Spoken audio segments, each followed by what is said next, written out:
et les choses vont aller de l'avant. J'ai pris la parole au Congrès. Députés et Sénat, vous en avez eu pour leur compte. Et ça fait date. J'ai été au Burkina Faso, j'ai été à l'Italie, j'ai présidé le Parlement mondial, j'ai été à Madrid, j'ai été partout. Bref, la diplomatie parlementaire va venir. Vous allez voyager, pas les mêmes, mais j'ajoute des développements. Pour les vacances parlementaires, c'est votre droit. Moi, j'avais instauré, c'était respecté. Si ça ne se trouve pas dans les budgets, il faut l'ajouter. Il faut qu'à chaque voyage parlementaire, à l'époque, moi, je donnais 10 000 $. Je ne sais pas combien on donne maintenant. Parce que les députés, la redevabilité, quand ils rentrent dans ce budget,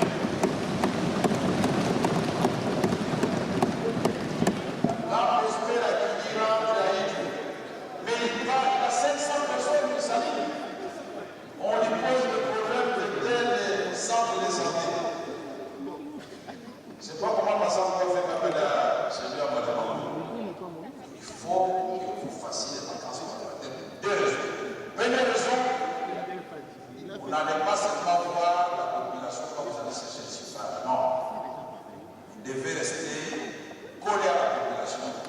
Vous nous ramenez les rapports parlementaires et dans mon cabinet, celui qui faisait la population, c'est M. Mayo, il est devenu député aujourd'hui. Et ces rapports étaient présentés en plénière. Et pour ces députés qui n'étaient pas partis en vacances parlementaires, lors des vacances parlementaires, ils n'avaient ni billets ni argent.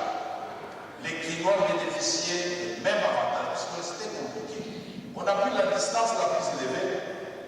La plus coûteuse, c'était Goma Bukavu ou Lubumbashi. C'est-à-dire qu'on donne une moyenne, on donne à tout le monde, indistinctement.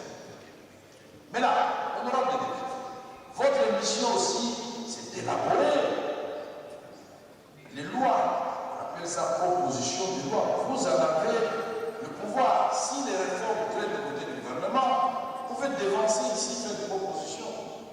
Mais aussi, notre travail, c'est d'examiner le projet de loi qui vient du gouvernement pour les adopter avec nos amis du Sénat. Et je voudrais souligner ici qu'en mon temps, jamais, vous pouvez poser la question à mon aîné, jamais je ne l'ai humilié en disant à l'Assemblée nationale passe en force. Non. J'arrivais toujours à trouver un terrain d'entente avec lui pour que nous adoptions les textes dans les mêmes pour garder l'harmonie entre des gens bien que la Constitution donne à l'Assemblée nationale le pouvoir de se passer de la vie du Sénat. Mais c'est une façon de respecter les gens. Nous voulons dire aussi qu'ici, là, les débats sur des thèmes d'actualité, en commençant par l'agression dont est victime notre pays, ces débats-là doivent avoir lieu et sans cacher quoi que ce soit. Je suis plus que satisfait de ce qui vient de se passer. C'est la preuve que les Congo est un pays démocratique. Il y a eu primaire comme on dit.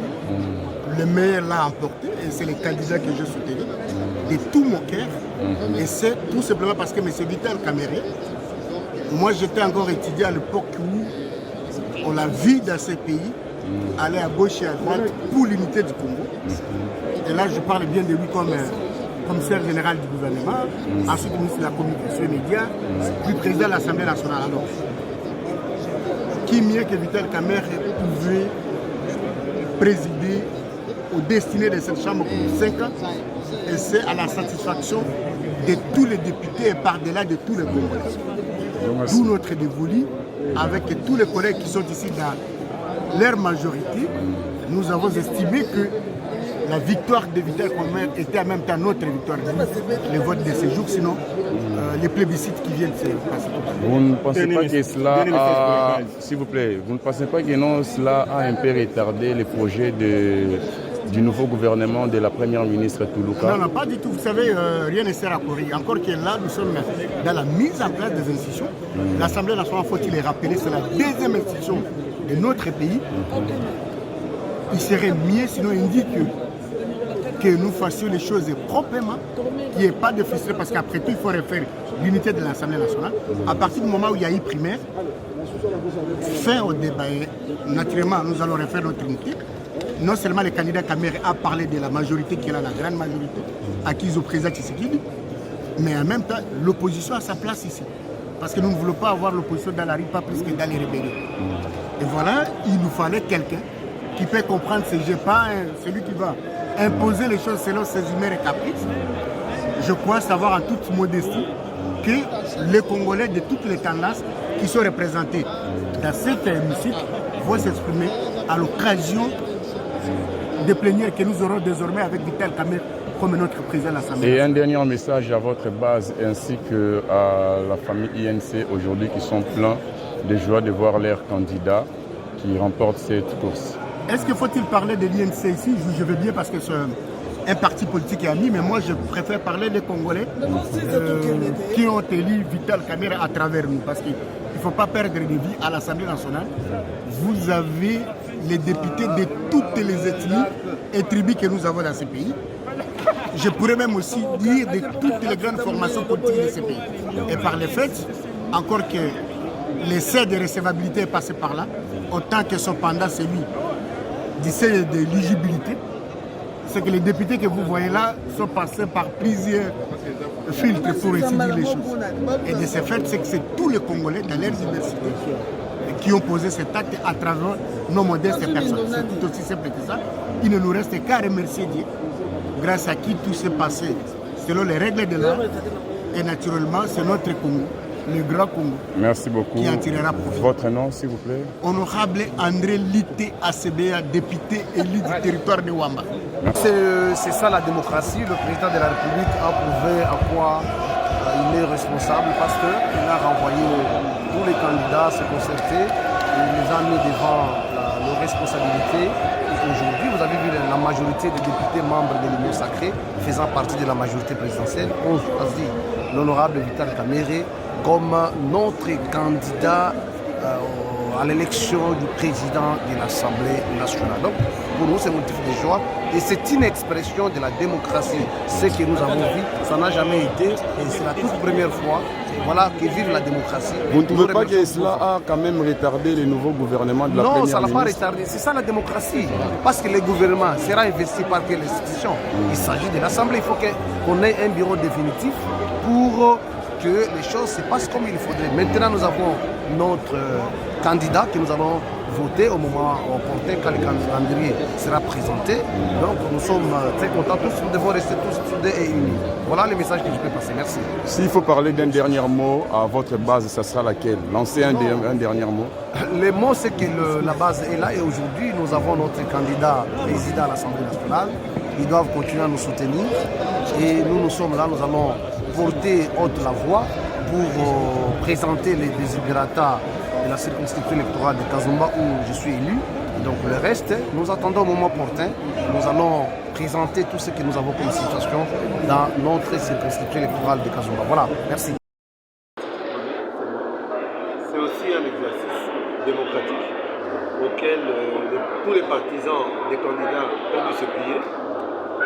Je considère qu'au sein de l'Union sacrée, on n'aurait pas pu passer par ce genre d'exercice. Je crois qu'un consensus aurait été facilement trouvé. Mais bon, les ambitions des uns et des autres sont légitimes. Mais je crois qu'aujourd'hui, avec cet exercice, au-delà même du vote du bureau définitif, on va déjà assister à la victoire de la démocratie, à la victoire du Parlement.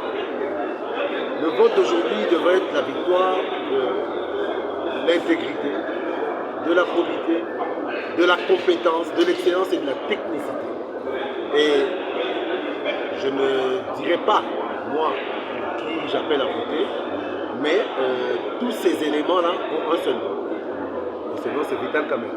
Vu que vous avez parlé de la technicité, alors vous ne trouvez pas que toutes ces procédures continuent à retarder jusque-là le nouveau gouvernement de la première ministre Toulouka? Non, le calendrier de l'élection du bureau, c'est une chose. Le gouvernement en est une autre. Mais il est vrai que le gouvernement se devra d'être investi par le Parlement. le Parlement qui devra avoir d'abord un bureau définitif. C'est peut-être une des choses qui peuvent retarder un petit peu, mais vous savez, vaut mieux faire les choses bien que de les faire dans la précipitation pour qu'ensuite on ait des réponses. Okay. Vous avez parlé tout à l'heure de M. Vital Kamerhe. S'il faut faire un portrait sur lui étant le président, peut-être qu'il sera élu et qu'il dirigera l'hémicycle. Ce sera laquelle? Il sera élu. Il dirigera l'hémicycle.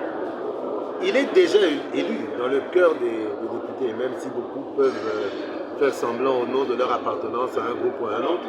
Mais je crois qu'aujourd'hui, Vital Kamerhe sera élu. Et c'est le Congo qui gagnera, c'est le Parlement qui gagnera. Je ne suis ni devin ni prophète. S'il devait en être autrement, ce serait une grande perte pour la